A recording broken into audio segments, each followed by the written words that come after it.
Welcome back to our Baggies Walk. Thank you for joining us as we preview and review all the games of West Brom across this season. Before we start this particular episode, myself and all the team here are devastated to learn of the passing of West Bromwich Albion fan Mark Townsend this weekend at Hillsborough.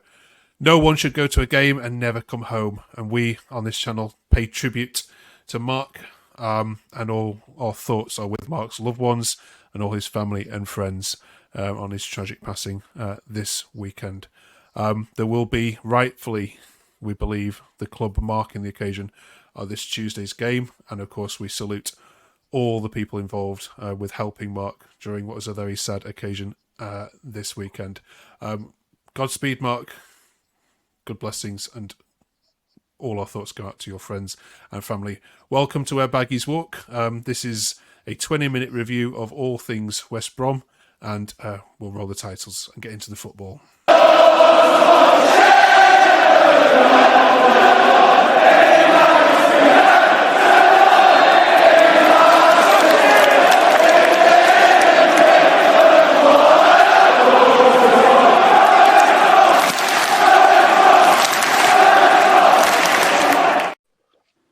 All right, welcome back, Dan and Dean and Aaron, and welcome, Ben, to our chat this week to review all things Sheffield Wednesday and, of course, look ahead to the game against Millwall this weekend. Welcome back, Dean. How was your holiday? Very nice, thank you. Nice bit of sunshine up. I'll be missing next week as well, by the way. We're doing a charity trek in Jordan for the Albion Foundation. I told you, he gets everywhere. He gets where water down. Okay. It looks like you're at the stadium there. Is that right? I am, yeah. I'm at the ground. It's the Jeff Astle memorial night with his family and former teammates. Fantastic. So I'm missing Bomber Brown on the stage at the moment. So keep yourself highly honoured. Thank you so much for joining us. Sad news obviously this weekend. I know the tributes will be great.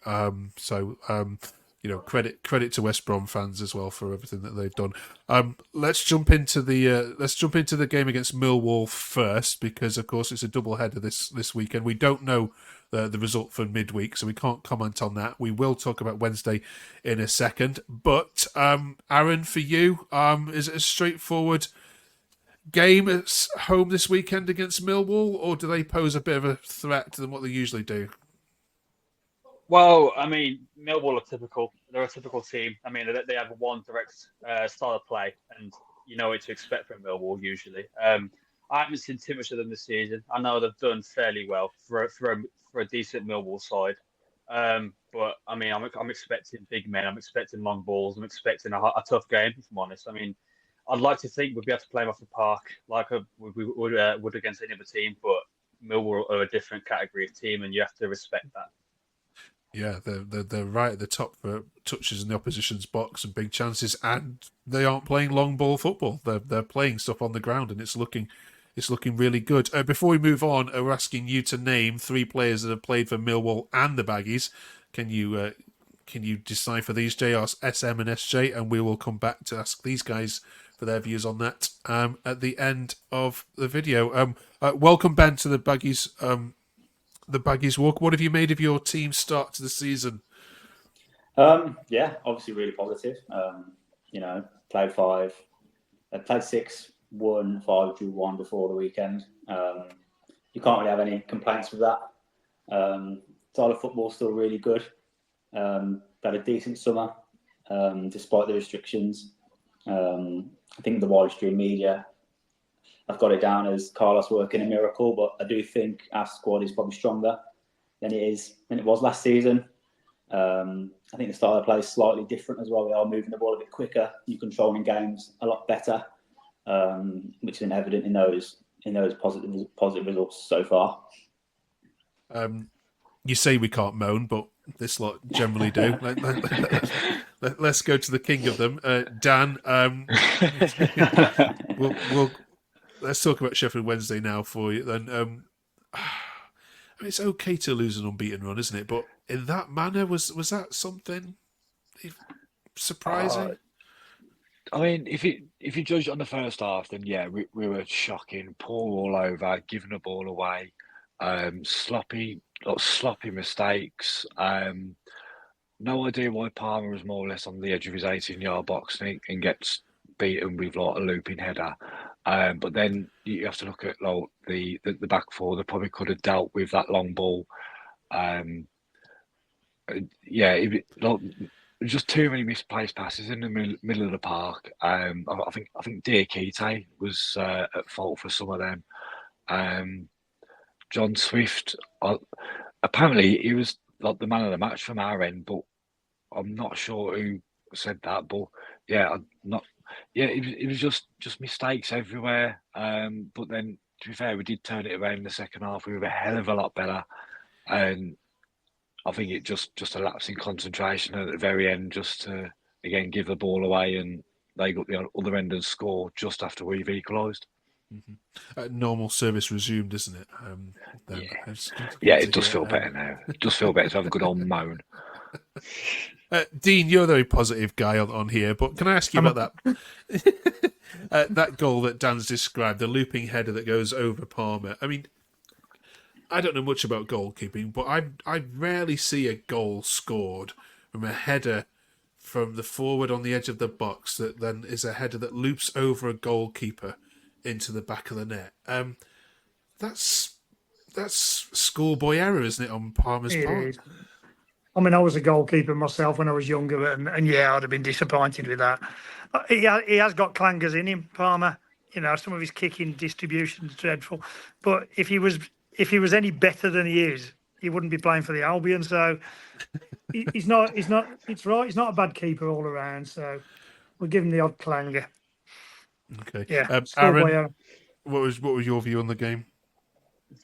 I mean, it was one of those games where you felt the performance or the result, I should say, was coming, because I felt even previously before that against Plymouth, we sort of struggled to break down then, and Plymouth aren't the best team in the world, so you could feel that a performance like that was coming, where changes were going to be made with a few injuries or a few knocks that were being carried along the squad, and I think it sort of disrupted the squad. I'm not sure how much, but enough for us to put in a performance like that in the first half, where you think is a completely different side to what you've watched for the first 5-6 games of the season.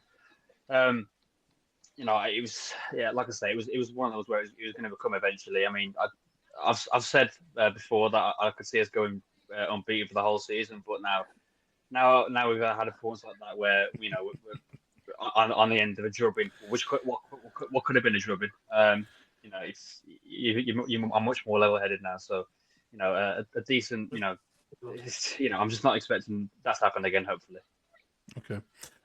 Middlesbrough and Millwall then to play it both at home this week. Ben, how many points are you expecting when we review it next week?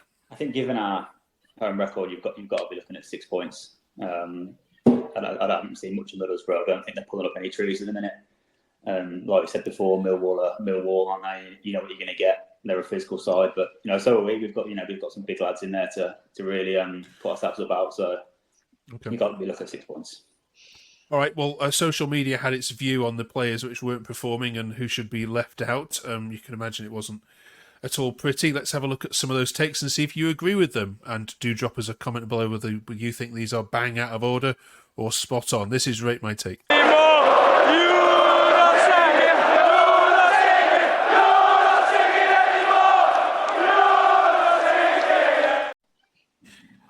Dan Jack says Mauer has to start. Bartley and Furlong were not very good today. Do you agree with that? Oh yeah, 100%. I'll get that Carlos probably needs to chop and change around this time of the year when you got 3 games in a week. But if you got Mowat fit and he's on the bench, he has to play. He's just been instrumental in the middle of the park. The other one on here, Dean, says Diakite is terrible. Carlos took too long with the substitutions. There was no urgency. Turned up like we would walk it. He took Semi off and got exposed at the back immediately. Lots to unpack here, but do you disagree with anything that Matthews said on there? Not really. I mean, the midfield changed completely. Diakite and Rakic come in. and Mowat and Malumbu were out, and that was what was winning us games. So we put two players together who's never played together before in the middle of the pitch. So yeah, I mean he was awful, wasn't he? But there was a few others as well. So yeah, can't disagree. I mean, I feel a bit sorry for Furlong. I think he's been really good up till Saturday, and Bartley as well. They haven't done much wrong this season. So everybody has a bad day at the office, don't they? Hopefully put it right tomorrow. Moving on, Key says, Aaron, you can always expect to lose games in this league, but to lose the unbeaten start in that fashion is absolutely shocking. Defensively awful and just all round sloppy. We need another centre-back. That harks back to our conversation of last week, doesn't it? Ajayi isn't up to it. Diakate is awful and a million miles away from what we need in the middle. There's a theme here, isn't there, with this centre-back conversation. What's your thoughts on it? I don't think there's all too much fuel in the fire, in my personal opinion. I mean, I don't think... don't get me wrong, Bartley and Ajayi are old lads. They are old, you know what I mean? They're not the pacey players. Well, Ajayi's sort of got a bit of pace still, but they're not the players that they once were. I'll give them that. But they're not terrible. I mean, every player, like Dean just said, every player has an off day, and that's all it was. It was an off day. You don't see that performance ever so often. I mean, we saw the same thing last season against Sheffield Wednesday, where we had a terrible game against them. So maybe it's just a bogey team. But no, I disagree with the fact that we need a new centre back. I mean, if we needed one so badly, we would have prioritised one and bought one in the window. Hence, we've only signed McNair, and we brought in Hagan, but he's playing left back and he's doing well there. So I can see him being a natural replacement once there's a bit more rotation in the squad, and the double header this week could be a great opportunity for that to happen. But I mean, in my opinion, I disagree with the new centre half. Okay. And finally, Ben, a tweet that is a testament to footballing slander. Lewis says, Furlong is embarrassing today. Get Holgate in for the next game. Thoughts on that, please? I think embarrassing's a bit strong. I think Furlong's got to been our most improved player over the last 12 to 18 months. I think there was times last season when he wasn't, that target, but I think he's been really good this season down that right hand side. The own goal, you can't really blame him too much. I think he tries to put his foot through it, and it's gone in. If he leaves it, maybe Palmer claims that it goes out, but I don't think there's too much fault for him for the goal. Right, well, listen, if he does start Holgate against Borough, please, one of you text me, because I will get 50 quid on the Borough away win. I will guarantee you Mason Holgate will cost you goals.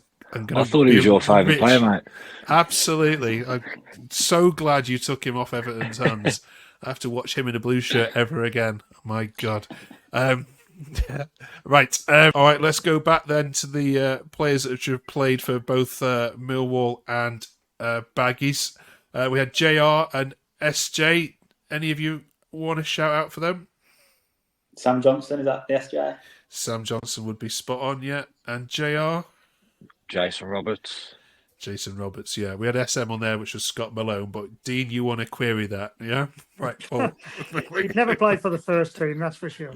Right, okay. Well, I can't remember him on loan either. We're sacking our researchers then. Okay. And if you can name any other players that have played both for Baggies and Millwall, drop them in the comments below. Okay. Yeah, Wallace. Of course. Malumbi, yeah.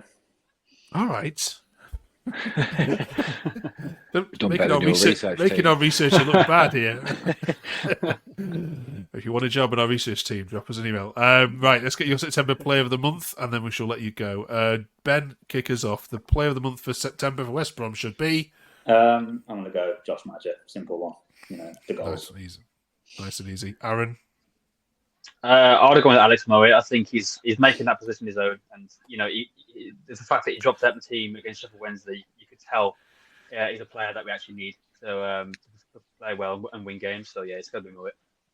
Dean? I'll go for Mowat as well. I think he dictated the whole game at Portsmouth, and we won 3-0 and he scored 2. So yeah, I wouldn't look further than Mowat, although Maggio has done really well too. Brilliant. Dan? I don't think you can look past Josh Madger, to be honest. Who's your choice? Put it in the comments below, and we will shout out some of them next week. Next week, we will go back and looking at defensive midfielders, and we've also got another international break coming up as well. Thank you very much, you four, for all your company, and nice to get us back talking about West Brom losing. Not that that's what we want, but it feels like everything's right with the world again. Good to see you. Thank you very much for watching. Yeah, drop us a subscribe, drop us a like, and we'll see you next week. Have a great week, everyone.